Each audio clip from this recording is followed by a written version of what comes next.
Mon amour, je t'aime. Muy, pero muy buenas tardes. Otra vez acá la Sommelier de Libros Radio y estoy acompañadísima. Esto es una costumbre ya, Aldana que está acá comandando todo. Voy a presentarlo rápido. Bueno, Altano ya lo conocen y ya sabemos por qué vino, no voy a decir. Lo voy a presentar a él.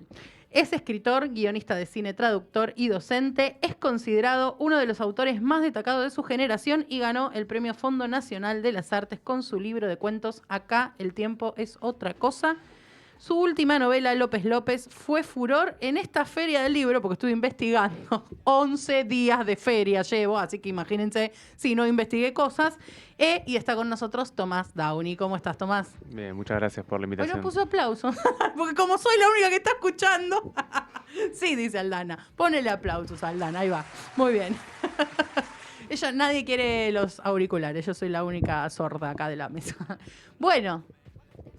Estábamos hablando que estuviste en la feria, estaban todos tus libros en la feria, yo los voy a pasar a mostrar. Estaban en distintos stands.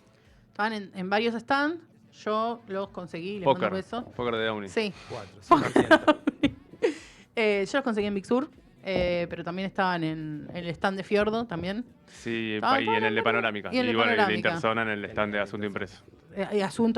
Que le mando un saludo a la gente del stand también que estuve por ahí saludando a Debret, que estaba por ahí. Así que bueno, bien, contanos bien. un poquito. Esta es la última. López. Y yo voy a decir que cometí un error. Y vos me dijiste, no va con coma. Y yo lo puse con coma, entonces quiero empezar por ahí. ¿Por qué el nombre de esta novela? Porque el título. Primero por capricho, fue lo primero que me apareció, y algo en el sonido es esto. Uh-huh. Ya venía con la idea, que la venía desarrollando en mi cabeza, la del soldado que cambia de bando en una guerra civil, que ya la idea incluía como una estructura en un punto, pues sabía hasta dónde quería llegar, no voy a spoilear el final, pero tenía como esa idea. Pero bueno, era como algo en abstracto. Y de repente me apareció el título y me dio el nombre del personaje por un lado.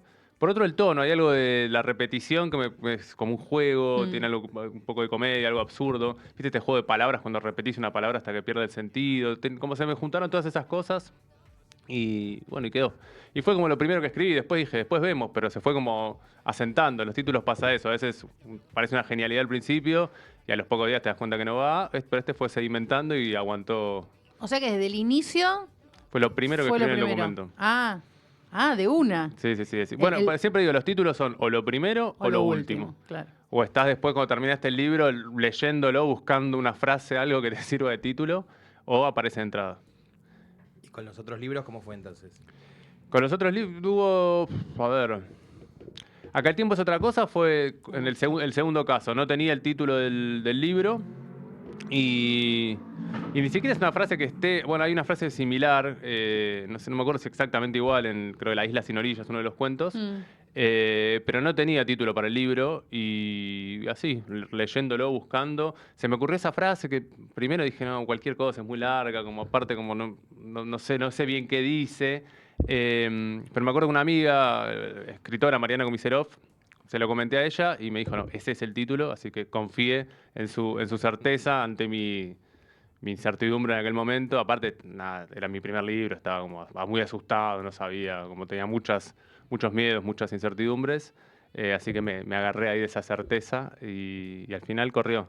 Después lo tuve que defender porque el editor también no le convencía, quería como que dijera algo de cuentos y bueno, pero me había enganchado y fue quedó. Bien. ¿Y después, con este título es que gana el premio? Sí. Ya Ya lo voy a mandar al concurso. No había que cambiarlo. No, Ficha ganadora. Bueno, era una opción, pero sí, ya lo había mandado. Claro, estaba hablando de cuando armé el libro para mandarlo, ¿no? Fue cuando lo estaba ahí terminando. A la editora fuiste después con el premio. Fui con el premio, sí. Sí, no lo habría leído nadie probablemente. Sí. Y sí, eso funciona así, tuve suerte ahí. Después, El lugar donde mueren los pájaros fue el primer cuento que escribí y alrededor del cual se organizó el libro fue El lugar donde mueren los pájaros. Y que está puesto último. Es el cuento que le da cierre al libro y bueno, había algo del sonido, que aparte fue un cambio de procedimiento, ¿no? Porque en el libro anterior no es el nombre, no es el título de ningún cuento, el título del libro.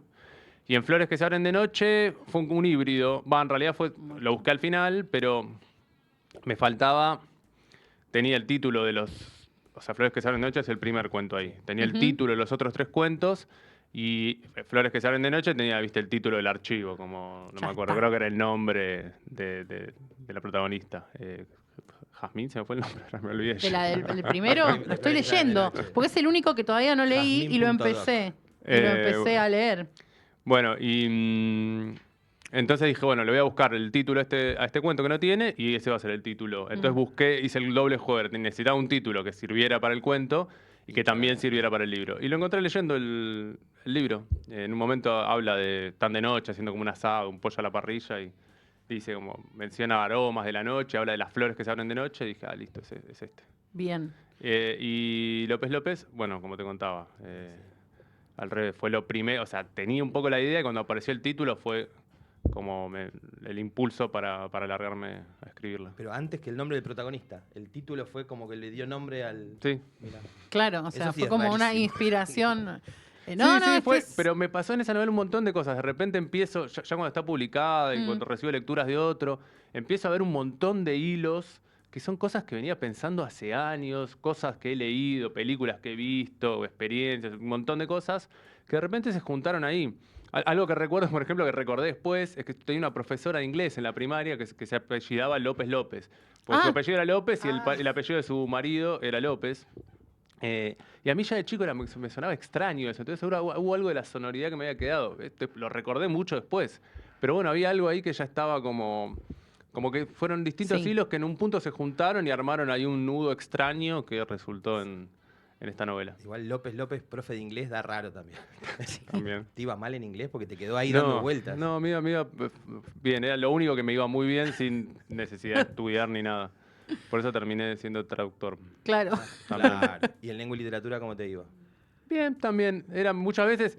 Tuve una etapa, yo era muy lector de niño y después hubo una etapa en secundaria cuando te obligan a leer que me puse más rebelde y no Me pasó quería. a mí. Pero era el de los que en el recreo un compañero que había leído el libro me lo contaba y yo me sacaba 10 en el examen y el 8 con él. Entonces se ve que sabía. Y bueno, ese es el arte del chamullo, como me dijo una vez un profesor cuando me aprobó en un Claro, final. por ahí sabía contar, reproducir Claro. la historia. Sí, Claro, claro. claramente. No había ChatGPT, no había... No, ni siquiera no, sé no. si cuánto podías googlear tampoco. No, nada, yo no existía. Por eso, Claro. digo, Estoy hablando te lo de- contaba ahí o leías la contratapa. Somos digamos. somos más Bueno. mayores nosotros, pero somos relativamente contemporáneos todos. En soy el secundaria yo tenía, a mediados de la secundaria empecé a tener dial-up, creo, más Claro. o menos. Claro. O sea que no, y no era algo, no existía. Empezaba a existir Wikipedia, más o menos por Claro, ahí. sí. Sí, cuando yo Al estaba en final. primer y segundo año ya existía, me parece, si mal no recuerdo. Antes estaba la Encarta. El la enciclopedia Encarta, el Encarta. CD La Encarta, Encarta que en todos, CDs. todos copiábamos lo mismo, o sea, Sí, sí, no. era muy obvio. La Era comprabas muy- comprabas el CD copiado en el Parque Pirateado, Rivadavia. obvio. Sí, y no te lo dejaban usar los profesores después porque, bueno, todos teníamos la misma respuesta. Había que ir al libro. López López, cuando yo lo leí, también digo, bueno, es un apellido bastante común, Sí. lo que ayuda mucho al desarrollo de este personaje. Por eso, también tenía todo el sentido del mundo, ¿no? Era como, Ujú.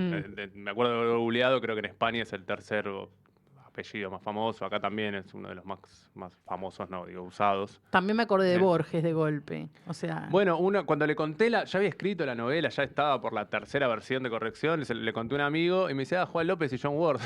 claro. Le digo, ah, sí, boludo, claramente. Y también recordé, en ese momento, cuando leímos ese poema en la primaria, que me partió la cabeza, Sí. fue como, wow. Y sí, claramente está ahí, es uno de tantos gérmenes de la historia, Y sí, sí, sí. sí.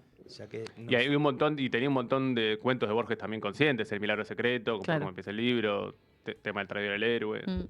iba a decir eso, cuando uno empieza a leer, está que dice en la carta algo así como, no sé si la voy a terminar de escribir, porque y el pelotón de fusilamiento, y se llama El Milagro, uno dice, 2 más 2, 4. Sí, sí, sí. De hecho, se llama El Milagro Secreto el primer capítulo, pero dije, no, bueno, vamos un pasito atrás. de humildad. No tanto. No, bueno, en realidad era un reconocimiento, Claro. digamos. Pero bueno, sí, partió de ahí la idea. Fue como se juntaron ahí una serie de cosas y una fue ese cuento. Sí, totalmente. Y hay como más guiños borgianos así, sin spoilear, porque calculo... Bueno, que la alguno- idea del Del traidor doble. y el héroe, El la idea del doble. doble, Borges, el otro Borges, hay un cuento. Sí, o el sur. También, sur también. sí, está Es presente en muy- toda la obra de Borges, digamos. Bien. Sí, sí, hay una idea de doble muy fuerte en toda la novela. Sí, sí, total. Y trabajé también igual, no es que hice leí algunos libros específicamente cuando estaba escribiendo, pero trabajé más con el bagaje que tenía Ujú. y con el recuerdo y con la sensación que me iba dejando. Y también fui encontrando un montón de referencias después.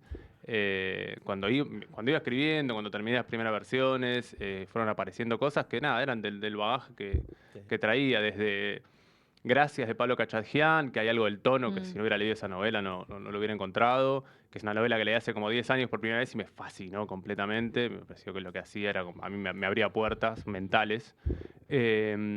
Klaus y Lucas de Agatha Claro. Christoph, El desierto de los tártaros de Dino Buzzati, Esperando a los bárbaros de Keats, hay miles de libros que fueron y películas que fueron influencia de la historia y que nada, muchos los tenía presentes al principio y otros los fui descubriendo. De Borges tenía muy claro El milagro secreto, pero después me di cuenta que estaba refiriéndome a un montón Muchas.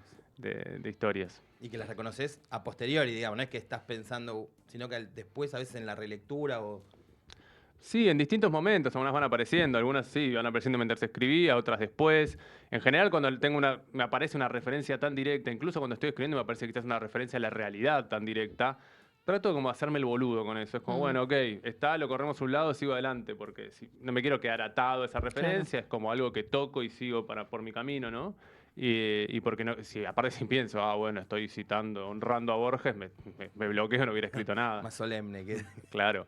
Entonces sí, son como cosas que voy viendo que asoman y que digo, ok, pero trato de ir para adelante y tomar otro camino. También eso me pasaba cuando algo en la historia se cristalizaba mucho, era como, Mm. bueno, esto es muy Borges, ponele, o acá estoy hablando mucho de esta cosa, o bueno, acá lo obvio es que vayamos para acá. Yo trataba todo el tiempo de abrirme, ¿no? De irme para otro Salir de ahí, lado. claro. Entonces, así aparecen como medio unos híbridos, unas cosas medio extrañas, Mm. que después en la corrección traté como de unificar para que tuvieran sentido. Pero era siempre, viste, que hay como una deriva, desde el propio López que va escapando, no sabe dónde va. Bueno, era mi experiencia de escritor, era como, bueno, a ver, Es vamos, que ¿a el dónde nos lector lo lleva esto? siente. Digo, yo cuando estaba leyendo sentía que iba como sobre el hombro de López todo el tiempo, ¿no? Digo, eso es un logro, obviamente, porque te da como la sensación de no quiero parar de leer, o sea, necesito leer más, necesito ver qué pasa. Y lo que a mí sí me pasó, que yo me acordé, por ejemplo, de la generación del boom del 60, en el sentido este de no tomar ningún lugar específico, como por ejemplo podría ser cualquier guerra, no sé, la guerra de Malvinas podrías haber puesto, u otra guerra, sino una guerra en general, cualquier guerra, o sea, que represente en realidad a cualquiera que la lea se pueda sentir identificado Sí, sí, con sí, su total. propia guerra, ¿no? Sí, Digamos. sí, Rulfo inventando Claro, Comala tal cual. o Netti o García bueno, Márquez, Santa María Onetti, otra claro, referencia que no tenía presente, creo que me la mencionó alguien. 100 años de soledad. Bueno, claro. claro. Historias que empiezan con un Ah, por fusilamiento. el fusilamiento, Sí, O claro. bueno, o Operación Masacre, esa sí la tenía en mente. Pero bueno, 100 años de soledad, yo me acuerdo, leí a los 15 años y para mí fue un antes y un después. Antes te contaba esto de, en un momento dejé de leer, volví a leer cuando leí 100 años de soledad. mira, Y después no la releí nunca más, ¿eh? bueno. En ese momento la leí 2 o 3 veces, pero a los 15 años. Pero algo quedó claramente. Y Sí, nada, son estas supongo cosas que que somos fueron... construcción de todo lo que vamos leyendo, Pero obviamente. literal, todo lo que escribí se puede rastrear El otro día a influencias. el otro día estaba en una, que de paso agradezco la invitación a la gente de Corregidor, estábamos hablando de Macedonio Fernández y decía que Borges lo tenía como ahí enaltecido, como que lo leía y lo quería copiar todo el tiempo. Digo, todos tenemos como alguien a Sí, sí. quien... Decía que era el maestro secreto de Sí, la literatura argentina moderna. en donde nos inspiramos, ¿no? Obviamente, no vas a hacer una copia tal cual, pero digo, es el bagaje que nos va quedando en No, la sí, yo mente. siempre digo que yo lo que leo y lo que veo, pues también el cine para mí es Claro. una fuente importante. Todo, hago unas mezclas y lo digiero de algún modo y sale lo que escribo. Y la clave está en juntar muchas, muchas referencias, muchas influencias para que no se note tanto, ¿no? Y para que no Claro. sea tan obvio lo que estás Para disimular. citando. Pero sí, en un punto es como una conversación, ¿viste? La literatura. Vos lees cosas y te generan ideas y generalmente la literatura que más me interesa es la que te da ganas de escribir. Porque es como que hay libros que te activan la imaginación, como procedimientos que decís, wow, mira, esto funciona, quiero hacer algo parecido, ¿no? Pero bueno, después uno tiene que encontrar eso, que se junten como varios, como varios arroyos que se van juntando y de repente se armó un caudal importante y ahí Claro. tiene como una fuerza propia. Bueno, me pasó, hace poco leí Extranjera de Gonzalo Heredia, vi que le hiciste Sí, le una, escribí u- va, un una blurb, sí. contratapa, ¿no? Y me pasó lo mismo, ¿no? Cuando la leí, esto de buscar distintas voces, de buscar recursos que por ahí ya vimos en otras novelas, pero como rearmarlo con la impronta de cada uno. Sí, sí, total. Esa es la clave, ¿no? Como Mm. tomar. Y aparte siempre es el punto de vista de uno. Uno puede tomar procedimientos, temas, un montón de cuestiones, pero todo eso está moldeado por la forma de mirar de cada uno, que eso sí es como único y muy particular. Y la forma de eso, lo que cada uno elige mirar, cómo elige contarlo. A mí me gustan, por ejemplo, este tipo de narradores, lo que decías antes, ir en el hombro de López, literal. Yo me Claro. imagino como una cámara Tal cual. que va y, viste, pienso siempre en narrador, que viene mi formación como guionista, como una cámara. Y siempre me gusta ese narrador en tercera que está como en el hombro del personaje, como casi si lo pudieras escuchar pensar. Y mira, ves todo lo que ve. Pero a la vez te sirve para que el personaje esté con un pasito atrás, ¿no? Un poquito oculto, ¿no? Nunca terminás de ver, con López nunca terminás de entender No. qué quiere, qué le pasa, por qué hace lo que hace. Es ambiguo, digamos. Claro, Muy me ambiguo. interesa mucho esa ambigüedad. Claro. Que también viene de mi experiencia del cine, ¿no? En el cine generalmente te muestran la cara de un personaje y vos tenés más o menos que deducir qué es lo que está pasando. Salvo que tengas una voz en off que te lo explique, pero bueno, no importa, es un caso aparte, pero vos tenés que estar ahí como entendiendo. Y me gusta tomar eso, después en la literatura toma otra forma, ¿no? Pero me gusta tomar eso para incluirlo ahí en ese juego. En tu literatura te lo preguntan siempre, digamos, ¿influyó mucho esto de la formación y que seguís trabajando en el cine al momento de escribir? Sí, yo te escribo viéndolo en mi cabeza, ¿no? Y trato de... Esto también que decías que tu experiencia como lectora fue la que tenía yo cuando lo iba escribiendo. Bueno, trato de vuelta de transmitir eso. Hay algo de...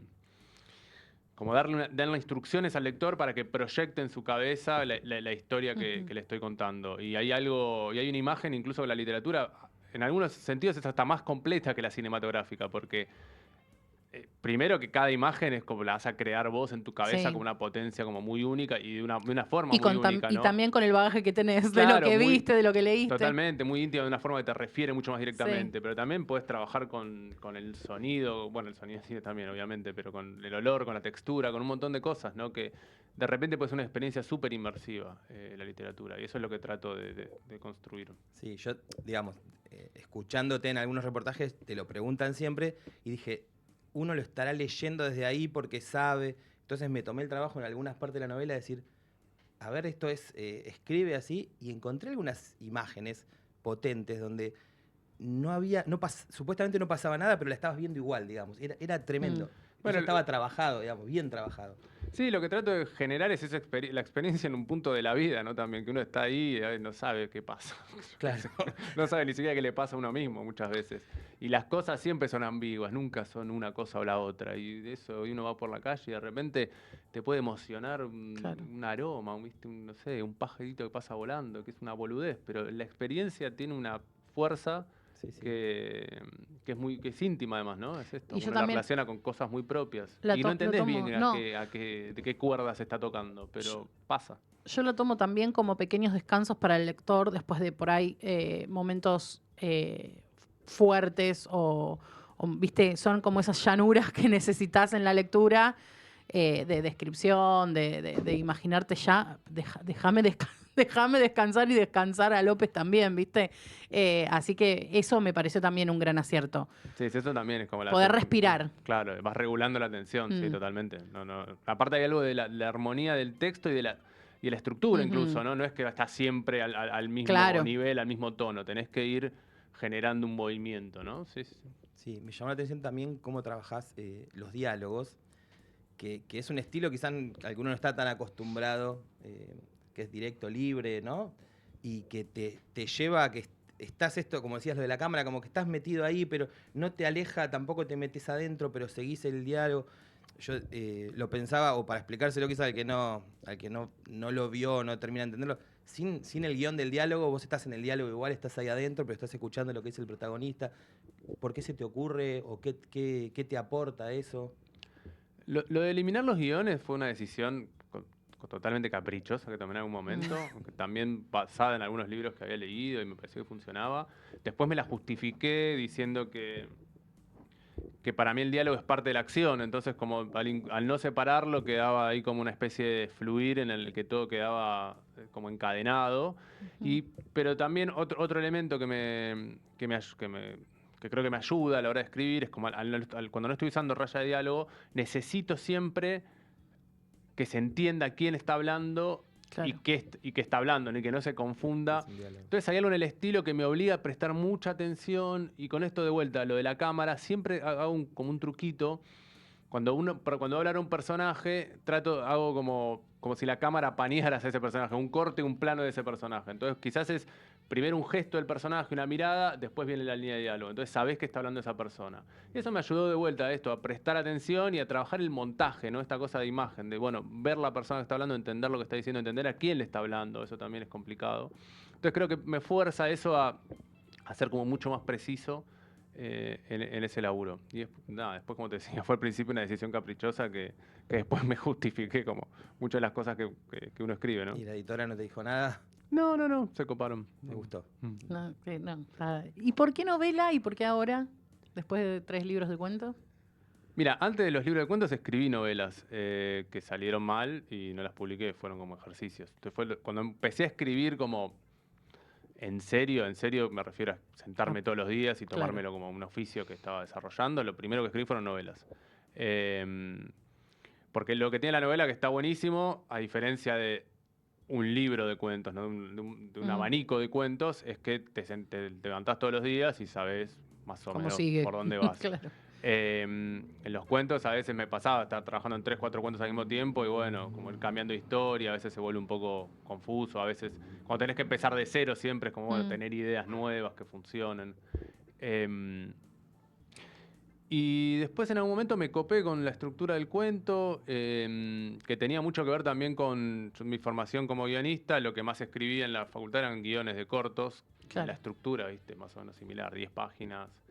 Entonces como que empecé a convertir eso, ¿no?, en cuentos y ahí algo me enganchó mucho con la estructura, ¿viste? Con esta cosa del cuento como rápida, efectiva. La estructura está del arco marcado con un final que es como contundente, pero que a la vez tiene que condensar una ambigüedad muy fuerte, ¿no? Es la diferencia entre como un final que explica o un final que resuelve o un final que condensa, ¿no? Como que entendí eso y bueno, me copé y empecé a escribir. Y después me pasó que me empecé a animar, a tomar confianza y a escribir cosas cada vez más largas, partiendo como de esa base. El primer libro tiene cuentos de 2 páginas. Sí, son cortitos, sí. En el segundo hay cuentos de 10, 15. En el tercero hay cuentos de 50. Y después me animé a la novela. Que era un proyecto, la idea la tenía hace un montón y tengo otros proyectos de novela. No es que nunca había escrito novela, sino que esta es la primera vez que me salió bien, básicamente. Me gusta esa idea de vas extendiendo el relato a medida que vas ganando confianza. Como que vas probando y en tu obra se ve eso, porque es justamente en orden ascendente. Es que literal es como fue mi propia escuela de escritor, fueron mis libros. O sea, voy aprendiendo cosas nuevas. Eso no significa que mi próximo libro vaya a ser una saga. Claro. Tenía eso. No. Una novela, 2 tomos. Pero esto tiene que ver con la rutina o el oficio de escritor. ¿Estás pensando ya próximos libros y estás jugando en cuentos y novela a la vez?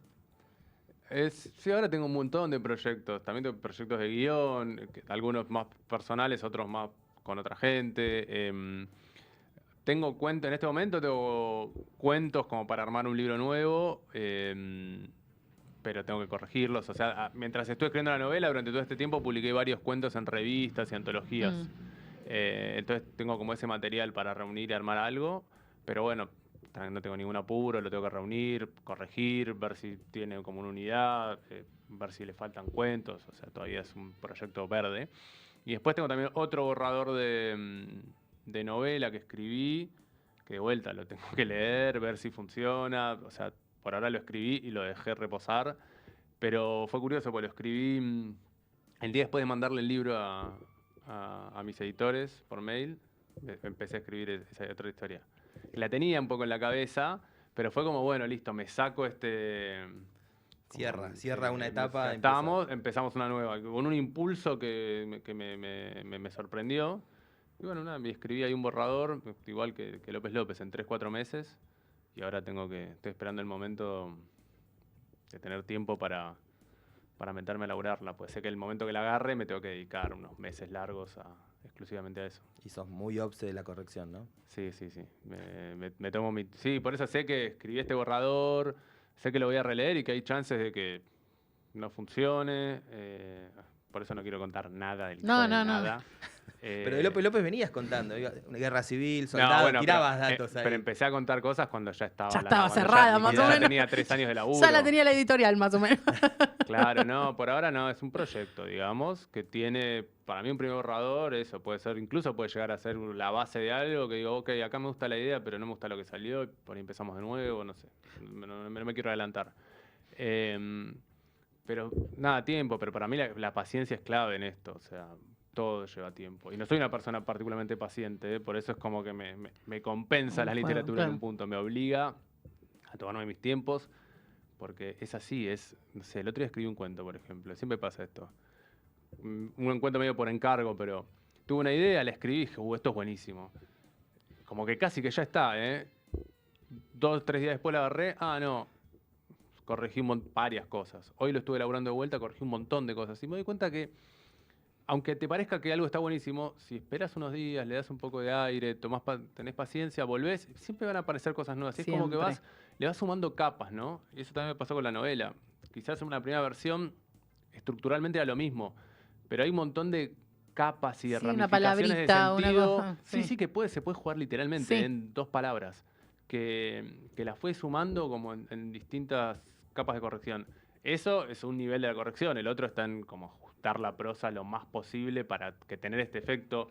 Para mí tiene que ser la lectura como lo más fluida, ¿viste? Si te tropezás con una palabra, ya hay algo que me molesta, ¿no? Tenés que seguir la historia. Para mí tiene que ser una especie de tobogán, ¿viste? Te metés y vas. Cualquier bache a mí me molesta, entonces trato de corregir lo más posible hasta que el texto está lo más pulido posible, que en realidad es hasta que no das más. Claro, llega un momento que tenés que harto decir basta. de la novela. La tirás por la cabeza a alguien. Sí, pasa eso. En un punto le empezás a tomar bronca, entre comillas. Porque decís, bueno, ya está, no la quiero leer más, claro. No, total. Y ahora que estás ya publicando y todo, ¿te apuran más que antes, que cuando tenías tus propios tiempos? ¿O te dejan trabajar tranqui? No, para nada. Con los chicos de Fiordo, cuando les conté que tenía la novela, se entusiasmaron y me la pidieron, pero nunca me apuraron para nada. Por eso me encanta laburar con ellos también, pues son como ese respeto. No, porque viste que cuando empezás a publicar, después, bueno, ya quieren, sobre todo porque López tuvo como, ya la están catalogando como la novela del año, o sea, estamos a mayo. Por eso, seguramente haya muchas. Ahora lo van a empezar a presionar. Claro, entonces digo, bueno. Seguramente haya muchas mejores de acá. Pero no, digo, bueno, viste, por ahí a veces ya uno mismo también se presiona para que no caiga lo que se viene sosteniendo. Sí, obviamente sí pienso no sé, quiero siempre tener cosas nuevas, ¿no? Pero vuelvo a esta idea, ¿no? O sea, tiempo. Porque las cosas salen bien cuando le das tiempo. Y hasta ahora mis libros, medio que publiqué cada 3, 4 años, desde el primero publiqué un libro. Y me parece que es un tiempo súper razonable. Parece que 3, 4 años está muy bien. También para los tiempos editoriales de acá, como que y en el medio, aparte, hago un montón de otras cosas. Traduzco, doy clases, trabajo en guiones y eso. Claro. En el tema de la dinámica o que fluya así la narración, te dijiste como un tobogán en la novela. El tema de los capítulos cortos fue una decisión también, porque son tan cortos que uno dice, quiero seguir, es como adictivo, digamos, no te permite, viste que uno dice, bueno, termino el capítulo, dejo acá, pero además de que está el enganche de que termina y te lleva al otro, son cortos, muy cortos. Sí, eso fue primero como lo que podía hacer, porque cuando escribí el primer borrador estaba trabajando también en una traducción y bueno, con un par de cosas más, y cuando la idea fue, cuando me quemaban las manos, fue ok, le robo 2 horas o 3 horas a la mañana al resto del laburo y me pongo a escribir esto. Y así fue durante 3, 4 meses. Entonces tenía esas 2, 3 horas a la mañana y escribí un capítulo de 5 páginas más o menos por día. Ese era el proyecto. Después muchos capítulos volaron Y muchos capítulos los pulí hasta que quedaron en una página quizás, porque sobraban cosas. Porque como que tenía que escribir 5 páginas, a veces era Agregabas. Claro. agarra el vaso, toma un sorbo, mira por la ventana, llueve, sigue lloviendo. Claro. A veces escribo así hasta que de repente encontrás algo. Y borrás como todo pi- un es como renglón. estar Digo. a veces con un minero, ¿viste? Va picando y de repente encuentra una beta. Y ahí es como que ahí se Bien. arma algo. Entonces, nada, obedece un poco a eso, a las condiciones materiales, ¿no? A cómo lo puedo ir escribiendo. Pero también me gusta a mí como lector esto de capítulos cortos, ágiles, que podés... Me gusta a mí como lector tener un momento donde podés doblar la esquina del ojito, poner el señalador y dejar el libro un momento. O sea, entonces me gusta que haya como pausas en el texto pero también me gusta que esta posibilidad, ¿no? Que si querés seguir leyendo, el texto Sí, sí. te invita a Es seguir. que das más pausas, en realidad. Al ser corto, vos podés, en vez de leer uno solo, lees 4, pero es como haber leído quizás uno de otra. Vos elegís dónde, digamos. Claro, total. Sí, sí. Y la decisión del tema de las cartas, de que haya cartas en medio. Bueno, eso también es algo que apareció al principio, junto con el título, ahí en esa serie de elementos que se nuclearon para obligarme a sentarme a escribir.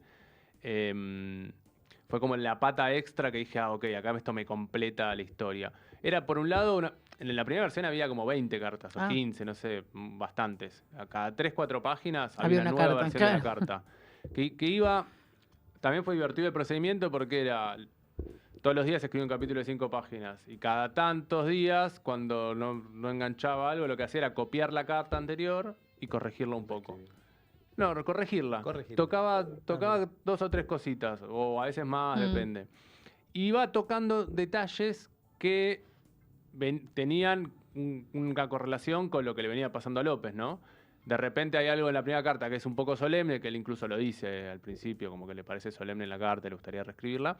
Y hay algo de esa experiencia más honrosa y solemne que se va como derritiendo, ¿no? A lo largo de las cartas. Que eso quedó muy claro ahora en las 3 versiones que hay. Como si lees la primera y la tercera, bueno, la segunda en el medio, te das cuenta como que la experiencia de él, su mirada se da vuelta en un punto.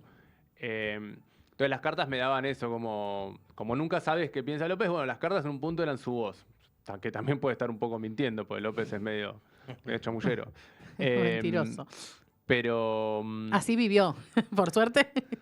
Pero esta idea también la reescritura, o sea, me funcionaba en un nivel meta, ¿viste? Con la literatura, esta cosa de reescribir y estar siempre ajustando. Y López también va como corrigiendo su propia vida, se va como él adaptando al entorno. Entonces me funcionaba en un ida y vuelta, en un diálogo que quizás ponerlo en palabras es más complicado, pero a nivel intuitivo creo que funciona, ¿no?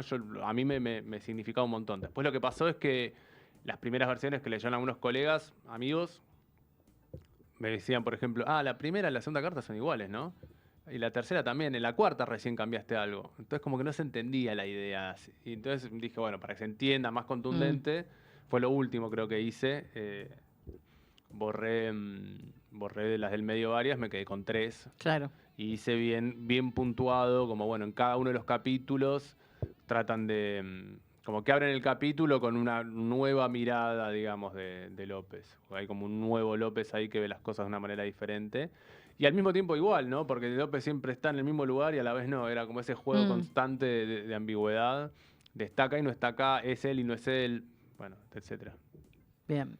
Estamos 16:33, si les parece, y está Aldi la tanda. Antes que nada, quiero mandarle un saludo a la gente de Nuestro Arcón, que es una librería que queda en la calle Armenia, la librería de la calle Armenia, si la conocen todos, que tiene libros usados y hacen una curaduría espectacular sobre de esos libros. Son todos libros de buena calidad. Así que le mando un beso a Ali y Fer de Nuestro Arcón, que siempre es re lindo ir a hablar un rato con ellos. Yo hace mucho que no voy, hablo por WhatsApp, pero tengo que ir personalmente. Así que nada, @Nuestro Arcón en Instagram, que ahí también les ponen todas las novedades que tienen. Y si no, vayan ahí a la calle Armenia. Y ahora nos podemos ir a la tanda.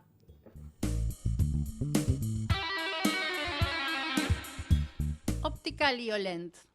Podés encontrar lentes de todo tipo, armazones para receta, anteojos para sol, Anteojos para niños, soluciones para asepsia, asesoramiento técnico y estético. Están en Valentín Gómez 4556 Caseros, a una cuadra de Avenida Libertador General San Martín, frente al Hospital Oftalmológico.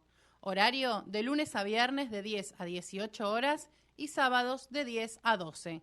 Podés comunicarte a través de su web www.liolent.com.ar o por WhatsApp al 153924 9928, 153924 9928. En Instagram son @liolents. Atención Médica Flores es un centro médico que desde hace más de 20 años brinda atención primaria de la salud. Cuentan con clínica médica, gastro, pediatría, cardiología, estudios de laboratorio, electrocardiogramas, odontología y odontopediatría, oftalmología, entre otras especialidades. Atención de lunes a viernes de 8 a 12 y de 14 a 18 horas y los sábados de 8 a 12. ¿En dónde? En José Bonifacio 2600 Flores. Medios de pago, tarjeta de débito y efectivo. Para pedir turno solo podés llamar al 4637-8296 o 4637-7588. Su Instagram, @amf.20.00. Repito, @amf.20.00.